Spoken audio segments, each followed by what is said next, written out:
I guess I could talk about Common Core at this point, right, leading into that. I mean, that is the basic flaw of our educational system. Is it constitutes children as sort of like empty receptacles, and an authority figure tells them what's important, and then they're graded on their ability to like parrot what the authority figure tells them, and then they like get the pat on the head and an A.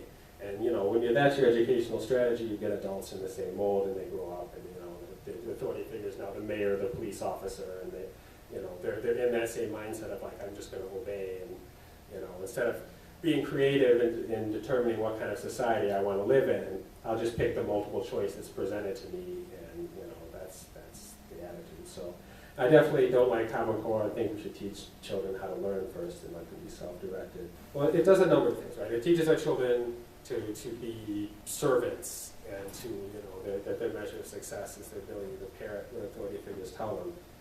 But also, when you look at the stuff, a lot of it just makes no sense at all.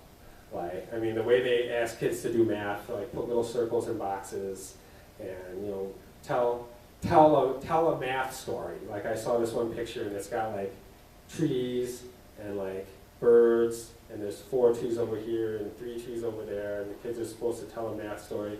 I mean, maybe that works for some people. I mean, I'm not against alternative methods, but to sort of sit down and come up with this weird method of doing math, and then tell everyone they have to do it that way, instead of offering it as one possibility, is not something that I think is very intelligent. And I think what we have there is that the people that created this whole thing sort of have an elitist attitude, and they sat down and they said, well, we're all smart people, right? So let's come up with a new way to do math, and that'll be better for everyone because we're so intelligent at ways of coming up with things for the teachers to teach by, as opposed to just letting the teachers teach however their particular skills were and however the students' methods of learning ran to.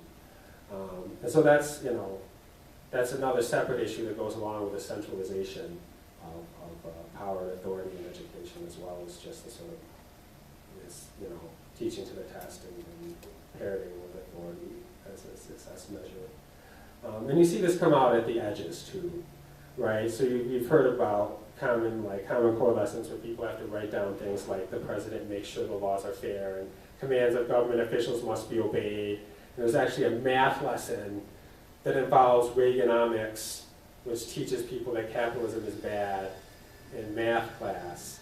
So, I mean, but these, you know, these are, if you understand that there's a sort of authoritarian root to Common Core, it makes sense that these things come out at the edges. You know, it comes out that way because it is at heart an authoritarian way of doing things. And so, you know, you get, you know, just like in the Libertarian Party, you'll get like your occasional crazy that's just totally out there, that's like, you know, just wants the ability to do anything, even potentially violate people's rights with no rules at all. And you're like, you know, that's on the fringe.